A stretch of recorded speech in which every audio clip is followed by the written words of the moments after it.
అనేక ఆరోపణలు, సత్యదూరమైన ఆరోపణలు చేస్తా ఉన్నారు.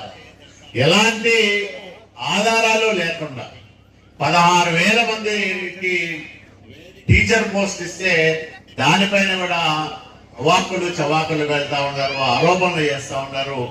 మరి దాన్నే ఒక విష ప్రచారంగా రోజు తిప్పుతా ఉన్నారు. వాళ్ళకు పేపర్ ఉంది, టీవీ ఉంది, దాంతో దుష్ప్రచారం సాగిస్తా ఉన్నారు. కాబట్టి రాజకీయాల్లో వైసీపీ లాంటి విషనాగులకు తావు ఉండకూడదు. అది ఉంటే మన వల్లే 5 ఏళ్ళు కాటేసింది, ఆ గాయాలు ఇంకా మానలేదు, ఆ విషము మనం పుట్టి బయటికి తెచ్చుకోలేకపోతా ఉన్నాం. కాబట్టి వైసీపీ విషనాగులకు దూరంగా ఉందాం.